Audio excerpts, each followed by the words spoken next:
So for some moisturizing curling cream, it was $13, I believe. And I paid $5.99 here. You just threw me off with that. $13. Things to keep in mind if you go to Barbados. And Barbados is also well known for its tourism. They also released this program called Welcome Stamp this year, and so it brought in an even larger influx of tourists. So they have a high population of tourists and then also white locals. Got it. So there's a difference. What's up, guys? Welcome back to my channel. My name is Joannis or Joe Hatago. I'm a Sierra Leonean American living in West Africa. I'm in New Jersey right now, and today I'm with Chazeen. Hey guys, nice to meet you. And Chazeen is a good friend of mine. We go way back, almost 20 years. I know. She looks like she's 21, I know. I receive it. We actually met in college. It was a little while ago. Anyway, today we're going to talk about the 5 things we love most about living abroad. So, check it out.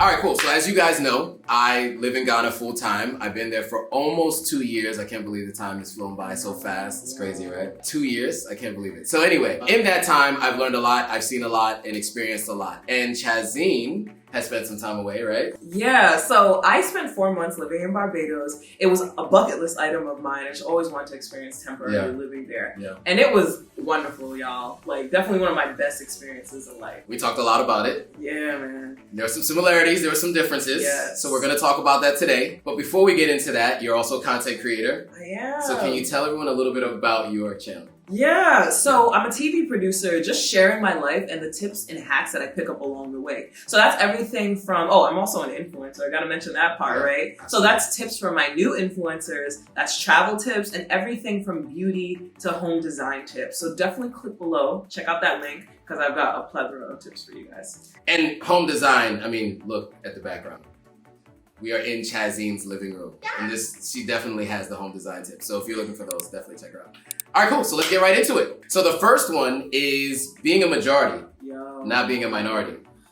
Which if you live in UK or the US, you're used to being a minority as a black person, right? Yeah, I think we're 13% of the population in the United States. Yes. You know, most black people don't fill out the census, so we don't really know what the percentage is, but it's less than 20%, right? And what was your percent in Africa? In Ghana? It's 99%. I don't even know what it was in Barbados. It's definitely a larger population of white people, but I at least 80%. Yeah. So, 80%. I mean, wow.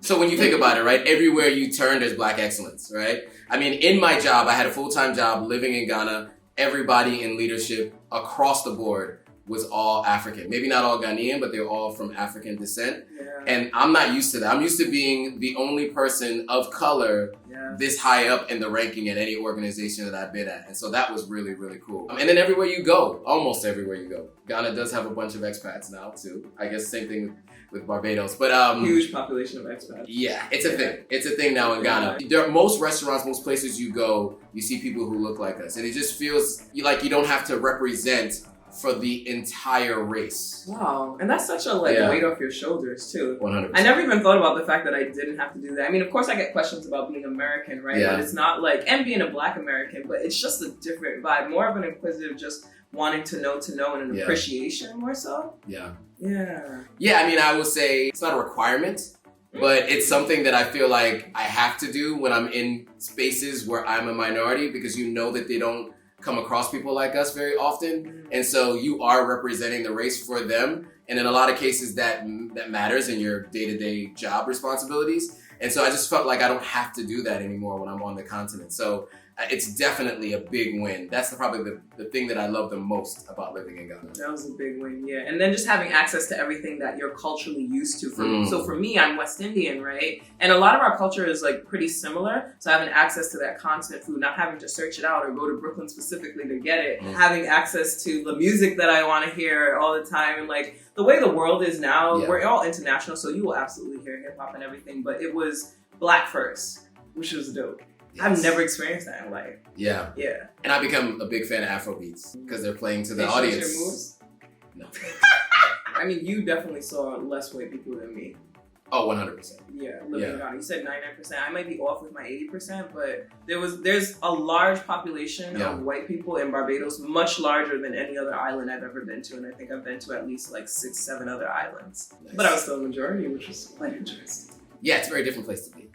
Okay, and I did say 99%. I might be exaggerating, but it feels like 99%. I don't know the number. Don't come after me. Okay, let's put it this way. How often were you seeing a white person in a week?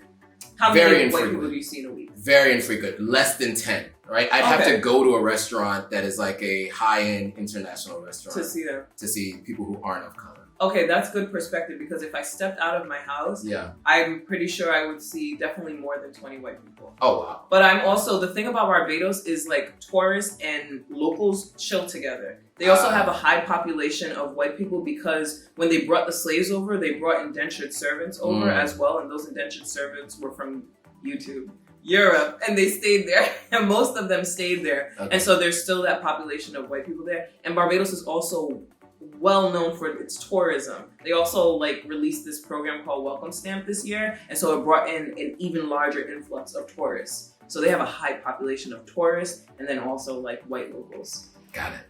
So there's a difference. If you guys are finding this helpful, definitely hit that thumbs up below. Make sure you hit that like button so we know that you liked what you saw. All right, cool. So the second one is cost of living. And I will tell you, for me, I have this conversation all the time. For me, it's night and day, the difference. I mean, I pay $600 a month for a 3-bedroom, 3.5 bathroom apartment. 3 bedrooms?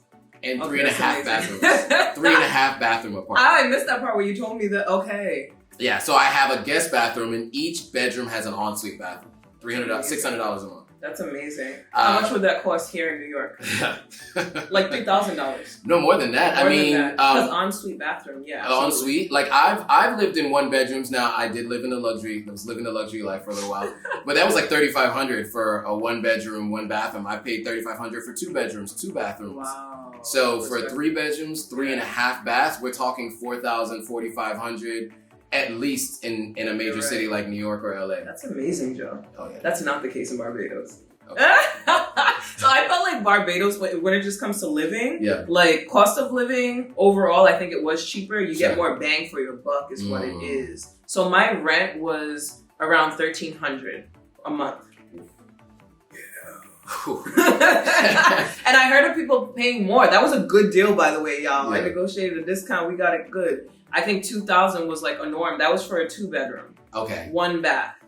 Okay. $2,000 for a 2-bedroom, 1 bath. I paid $1,300, but most people I saw $2,000 for something decent like this. We're not talking decor wise, but I'm just saying something like this. Yeah, that's how much it would be.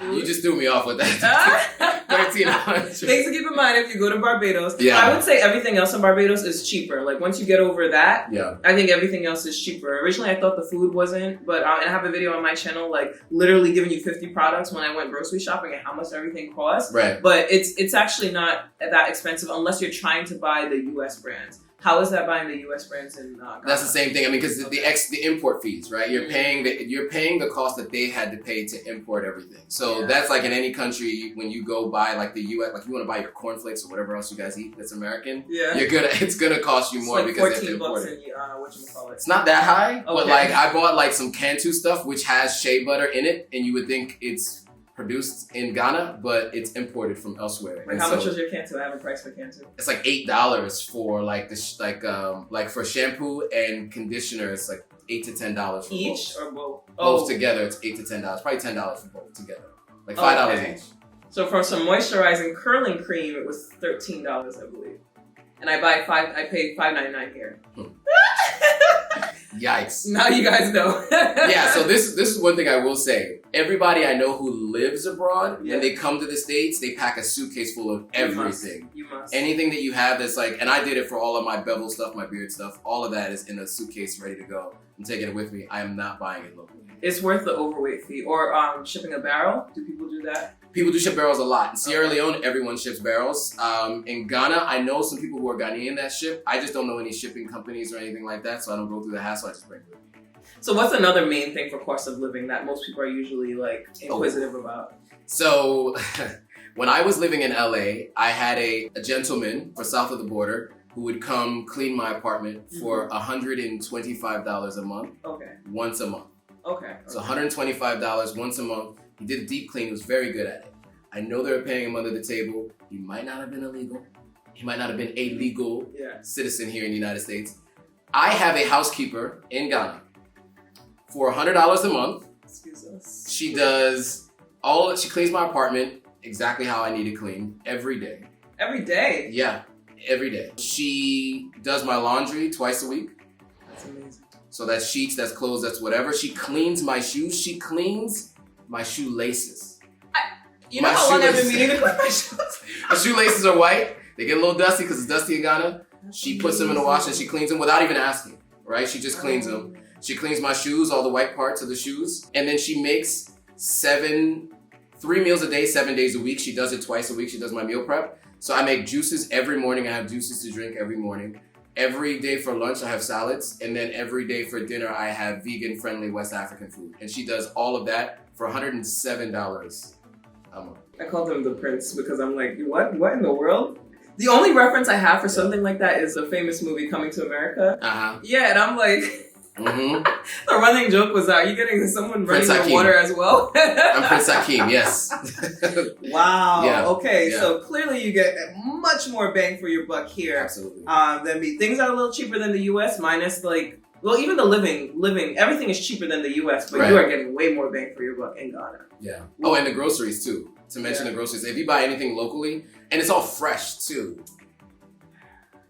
We're going to get into that. We'll get into that in a second, but Stay tuned. And so that is the cost of living. 100% buying local, that's how you'll save money in Barbados. But I would also say, once you live there for a while, you start to find out, where the mom and pop shops are, where you can buy things there. That's for everything, including restaurants and whatnot. And then through that, you start to save money. Of course, if you're living there, I gave you guys my rental fee, but that was also me living there temporarily. So I should mention that if you're staying for over 6 months, your rent fee will probably at least be reduced by 1/3 or 1/2. So that's important to note. And then if you're getting an apartment that isn't furnished, it'll be a little cheaper as well. And I think someone had told me I think they said 800. It might have gone up now because a lot of things have gone up thanks to the pandemic. Right. But maybe 800 for a 1-bedroom or maybe a 2-bedroom. That's US equivalent. So it does get cheaper. It's cheaper. That's a good point. Yeah. Same thing in Ghana, actually. I thought about it. I've also spent $1,300 for 1 month. Yeah. Because I didn't know where to stay and I stayed in kind of a luxury building. But yeah, you'll spend more. If you do an Airbnb for a month versus rent for the year, it's going to be more expensive. So you're not going to get anything if you're staying for a month for $600. Not anything you like anyway. And then of course it depends on where you're staying too. So much. But visit our channels to get more details on that. Exactly. All right, cool. So if you guys are finding this helpful so far, make sure you subscribe. There are plenty more tips like this on the channel. Make sure you hit that notification button. Hit the one that says all, so you're notified every time a new video comes out. All right, so now we're on the third topic. And the third topic is the slower pace, the difference in speed. I will say this has been my experience. Anytime you go to a tropical place, people just move at a slower speed. Yeah. A much slower speed. So patience is a virtue.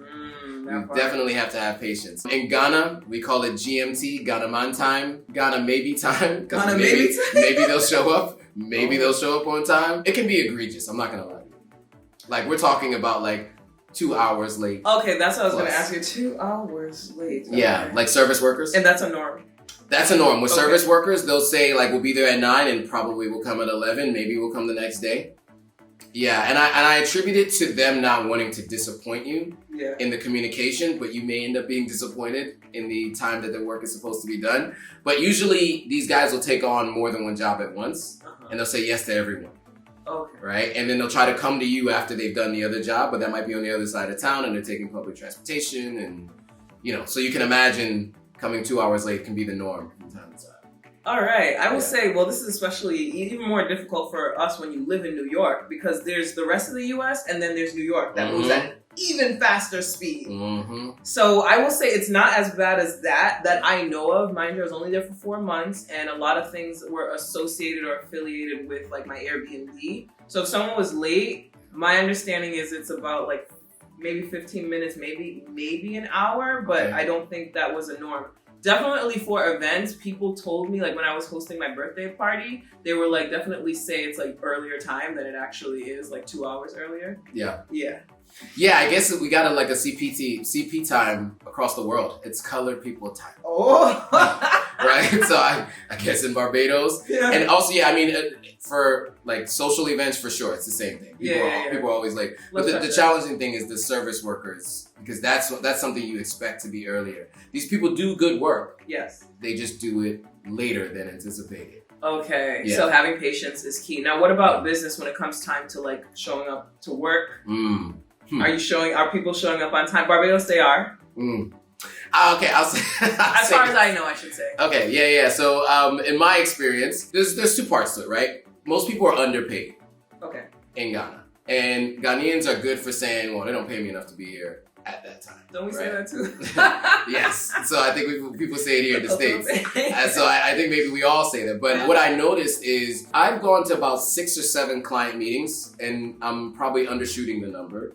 And we've definitely started 30 minutes or later, whether it was the client that had another meeting double booked, or their room was taken and we had to try to meet somewhere else, or whatever, they were coming late from somewhere else, or it was my coworkers. When we're going to pitch somebody to give us money, these folks were coming in late. It was kind of surprising to me, and it wasn't something that I could change, right? It was just, but I will say this, every time we went there, culturally, the people who we were meeting with, most of them were fine with it. Okay. And when they came late for us, the people who I came with as a team were mostly fine with it. So it's just kind of expected, I guess, that you're just gonna be late for business meetings in Ghana. It's different in Nigeria, for sure. I will say, hate to do the Ghana-Nigeria thing, but two countries are very different when it comes to that. That is what I've noticed. Like they are later, or? Oh, in Nigeria, they are punctual. Oh. Oh yeah, they're serious about their business. If there's any money gonna be exchanged, Nigerians will be early. Okay. They will be early. They're on it. So I had 9 meetings in 11 days when I was in Nigeria. I was only there for like 15 days, but it was all business meetings, and every single meeting people were there on time. Or if they were late, I was told ahead of time that they were running late. Okay, and just for anybody else who's watching who's not from the US or whatnot, like in the US, if you are late for a business meeting, it is offensive. Yes. Like on some I mean, there's probably gonna be a conversation after, actually, even if it's just a short conversation. And if you do it multiple times, probably gonna be consequences. Absolutely. Especially if your boss is there, right? If Yeah. if your manager is there, you'll get chewed out. But I mean, I've had C-level executives come 30 minutes late for me. So let me ask you, how did you adapt? Did you just accept it as this is what it is, or? I still remained on time. Oh, okay. Except for parties though. I'm not gonna sit around alone. I'm not wasting my time. I'm not gonna sit around alone at a party. When it came to client meetings, because that's one thing about, you don't want to change any country you're going into. Like, let them be them. I love that you said that. But when it comes to like business, because we were doing business with international people, especially when you're doing business with Europeans, they're rigid about their time. And a lot of the folks who we were selling to, L'Oreal, Red Bull, all these folks had offices in Europe, and we were dealing with the European folks. And those guys are very rigid with their time, and they will hold that against you. And they can be condescending when they communicate with you because you're late. And so for me, I was trying to shift that. And so I was always on time. And at the very least, if I was early or on time, I could start the meeting, just start with my elements of the meeting first, so that when they walked in, they could handle their piece. So that if we had to end the meeting at an hour exactly, and we only had 30 minutes to do their part, we at least spent 30 minutes on my part. Smart. If you don't already follow this man, like he's super strategic. Like we talk so much about business. Like this man is always thinking like ahead, a million steps ahead. So like that's smart. Go ahead, Joe. All right, cool. So the next topic we will discuss on Chazeen's channel. It's Chazeen. You'll see it in the description below. Make sure you head over for the rest of the 5 things we loved about living abroad. So make sure you head over to Chazeen's channel to check out her video. But before you do, make sure you like, comment, subscribe, and share this with your friends. Anybody who's planning to go to Barbados or Ghana, or who's planning to live abroad, make sure you share this with them so that they know what to expect when they go. All right, guys, see you on the next video. Alright guys, if you like this video, go ahead and hit that subscribe button, hit that notification bell, like, comment, and share it with your friends. Alright, see you on the next video.